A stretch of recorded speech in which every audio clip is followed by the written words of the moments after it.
Hi అండి. Welcome to మన ఆంధ్ర వంటకాలు. ఎంత బాగున్నాయి కదా కజ్జికాయలు. చూడండి, చూస్తుంటే తినాలనిపిస్తుంది కదా. మీరు కానీ ట్రై చేయాలనుకుంటున్నారా? ఎంతో టేస్టీగా ఉండే రవ్వ కజ్జికాయలు ఇప్పుడే ట్రై చేయండి. చేసుకోవాలనుకుంటున్నారా? ఇంకెందుకండి ఆలస్యం, ప్రాసెస్ చూసేద్దామా మరి. ఇక్కడ నేను ఒక అర కేజీ దాకా గోధుమ పిండి తీసుకున్నానండి. ఒక బేషన్లో గోధుమ పిండి తీసుకున్నాక కొంచెం సాల్ట్ వేసుకోవాలి. ఒక స్పూన్ సాల్ట్ అయితే సరిపోతుంది.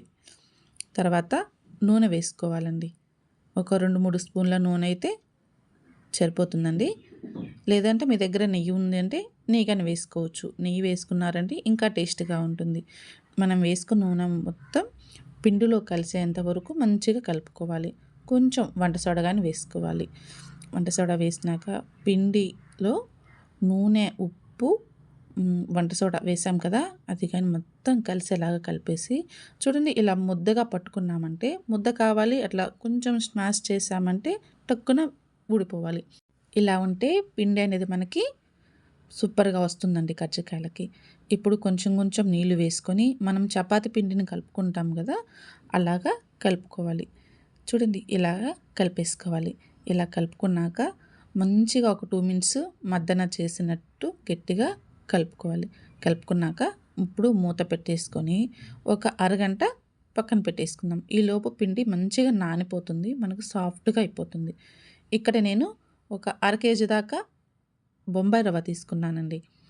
బొంబాయి రవ్వ ఒక అర కేజీ, ఒక పెద్ద కప్పుతోటి చక్కెర తీసుకున్నాను. అది పావు కేజీ కంటే ఎక్కువ ఉంటుంది. ఒక 300 గ్రామ్స్ ఉంటుంది. ఒక 200 గ్రామ్స్ కొబ్బరి పొడి, ఒక 3-4 యాలకులు దంచి పెట్టుకోండి. ఫ్లేవర్ కోసం సూపర్గా ఉంటుంది. ఒక కడాయి తీసుకొని ఇప్పుడు మనం ముందుగా తీసుకున్న బొంబాయి రవ్వ ఉంది కదా, అది కడాయిలో వేసుకొని స్టవ్ ఆన్ చేసుకుని స్టవ్ మీద పెట్టుకున్నాక ఒక 3-4 స్పూన్ల నెయ్యి వేసుకొని రవ్వ పచ్చి వాసన పోయేంత వరకు మంచిగా ఫ్రై చేసుకోవాలి. ఇలా చేసామంటే కజ్జికాయలలో రవ్వ స్టఫ్ చేస్తాం కదా, సూపర్గా ఉంటుందండి. టేస్ట్ అయితే మీరు ట్రై చేయకపోతే ఇప్పుడే ట్రై చేయండి. సంక్రాంతికి పిండి వంటలు చేస్తున్నారు కదా, వాటిలలో ఇదొక వంట అనుకొని చేసేయండి. సూపర్గా ఉంటుంది. రవ్వను పచ్చివాసన అంతా పోయేంత వరకు ఫ్రై చేసుకోవాలండి. ఒక 2 మినిట్స్ టైం పడుతుంది. నిదానంగా ఫ్రై చేసుకోవాలి. స్టవ్ ఆపేసి పక్కన పెట్టుకున్నాక రవ్వని మనం ముందుగా తీసుకున్న కొబ్బరి పొడి, చక్కెర, యాలకులు అన్నీ వేసుకొని మొత్తం కలిసేంత వరకు మిక్స్ చేసుకోవాలి. ఇలా చేశారంటే కజ్జికాయలు సూపర్ టేస్ట్గా ఉంటుందండి. ఇలా చేస్తుంటే అలా అయిపోతుంటాయి, అంత టేస్ట్గా ఉంటుంది. మొత్తం ఇలా కలిపేసుకొని ఒక బౌల్లోకి తీసుకొని పక్కన పెట్టేసుకోవాలి. చూడండి, నేనైతే ఒక బౌల్లో తీసుకొని పక్కన పెట్టేసుకున్నాను. మనం చక్కెర, రవ్వ, కొబ్బరి పొడి మొత్తం మంచిగా కలిసిపోయింది కదా. ఇప్పుడు పక్కన పెట్టేసుకున్నాక స్టవ్ ఆన్ చేసి కడాయి పెట్టుకొని మనం డీప్ ఫ్రై చేసుకోవాలి కదా. ఫ్రైకి సరిపడా ఆయిల్ వేసుకొని ప్రస్తుతానికైతే స్టవ్ మీడియంలో పెట్టుకొని ఉండండి. మనము కజ్జికాయలు చేసుకోవాలి కాబట్టి ఆలోపు నూనె కానీ మంచిగా హీట్ అయిపోతుంది. చూడండి, మనం ముందుగా కలిపి పెట్టుకున్న పిండిని కానీ చూద్దాము. చూడండి ఎంత సాఫ్ట్గా అయిపోయింది కదా.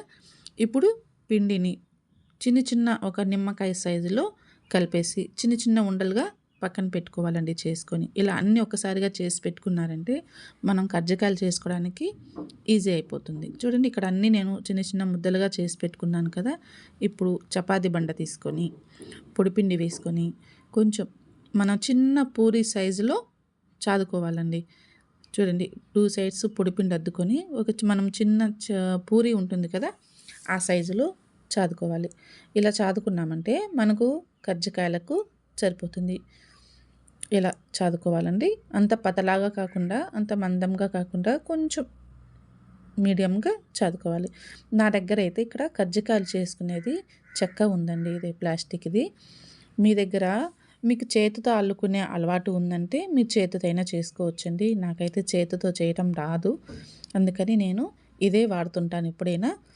ఇలా మధ్యలో పెట్టేసుకున్నాక ఇలా కొంచెం అట్లా బ్రష్ చేసుకోవాలి. బ్రష్ చేసుకున్నాక మనం ముందుగా రెడీ చేసి పెట్టుకున్నాం కదా రవ్వ, చక్కెర, కొబ్బరి పొడి బ్యాటరీ, అది ఒక 3 స్పూన్స్, అంటే మీ కజ్జికాయల చెక్కని బట్టి ఎంత క్వాంటిటీ పడుతుందో అంత క్వాంటిటీ వేసుకొని నేను ఇక్కడ నీళ్ళు పెట్టాను చూసారా, ఇలా నీళ్ళు అద్దుకొని సైడ్లో అడ్జస్ట్లకు వాటర్ అద్దుకోవాలండి. ఇలా చేసామంటే పిండి మంచిగా అంటుకుంటుంది, లేదనుకో ఊడిపోతుంది. మనం డీప్ ఫ్రై చేసుకునేటప్పుడు అంతా ఆయిల్లో పడిపోతుందండి. ఇదిగో చూడండి, ఇలాగ సేమ్ మీరు కానీ ఇలాగే చేయండి. ఇలా ప్రెస్ చేయాలి. ప్రెస్ చేసినాక కొంచెం గట్టిగానే ఒత్తాలండి. పిండి అప్పుడు మంచిగా స్టక్ అయిపోతుంది. ఇప్పుడు ఎక్స్ట్రా ఉన్న పార్ట్ మొత్తం తీసేసుకోవాలి. చాలా సింపుల్ అండి. కొత్తగా ట్రై చేసేవాళ్ళు కానీ ఇలా చేశారంటే ఎవరి సపోర్ట్ లేకుండా, ఎవరి హెల్ప్ లేకుండా మీరే ట్రై చేయొచ్చు. చాలా సింపుల్గా చేసేసుకోవచ్చు కజ్జికాయలను. ఇలా చేసినాక చూడండి ఎంత డిజైన్ అయితే సూపర్గా ఉంది కదా. ఇలాగా చిన్నగా తీసుకోవాలి. చూడండి ఫ్లవర్ డిజైన్ ఎంత బాగుంది కదా, సూపర్గా ఉంది. మనకు కజ్జికాయలను ఇలా ఇదే ప్రాసెస్లో అన్నీ చేసుకోవాలండి. ఇలా మిగతాయి కానీ చేసేసుకున్నాము. చూడండి నేను అన్నీ చేసేసాను కదా.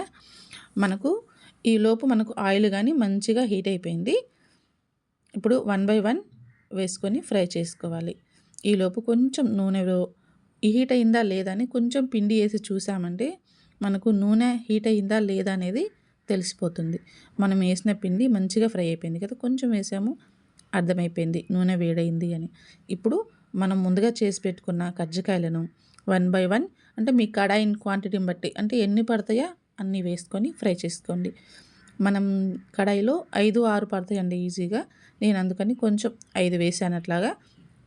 ఇప్పుడు 2 సైడ్స్ మంచిగా ఫ్రై చేసుకోవాలి. తిప్పుకుంటూ ఇలా ఫ్రై చేసుకోవాలి. నూనె కానీ మంచిగా హీట్ అయిందంటే జస్ట్ 1 మినిట్లో కజ్జికాయలు అనేది మంచిగా ఫ్రై అయిపోతాయండి. ఇలా 2 సైడ్స్ మంచిగా ఫ్రై చేసుకోవాలి. చాలా సింపుల్గా తయారు చేసుకోవచ్చండి. ఇంకెందుకండి ఆలస్యం, ఈ సంక్రాంతి పండుగకి మీ ఇంట్లో కానీ ఇప్పుడే స్టార్ట్ చేస్తున్నారా ఈ కజ్జికాయలను? రవ్వ కజ్జికాయలు సూపర్ టేస్టీగా ఉంటుంది. మనం కజ్జికాయలు చాలా సింపుల్గా తయారు చేసేసుకున్నాము. ఇప్పుడు ప్లేట్లోకి తీసుకొని సర్వ్ చేసుకోవటమేనండి. మీరు కానీ చూసేసారు కదా, చాలా సింపుల్గా ఎంతో టేస్టీగా ఉండే రవ్వ కజ్జికాయలను చాలా సింపుల్గా తయారు చేసుకున్నాం కదా. మీరు కానీ ఇప్పుడే ట్రై చేసి మీకు ఎలా కుదిరిందో ఖచ్చితంగా కామెంట్లో తెలపండి. లైక్ చేయండి, షేర్ చేయండి. ఇలాంటి మరిన్ని వంటల కోసం మన ఆంధ్ర వంటకాలను సబ్స్క్రైబ్ చేసుకోండి. Thank you for watching.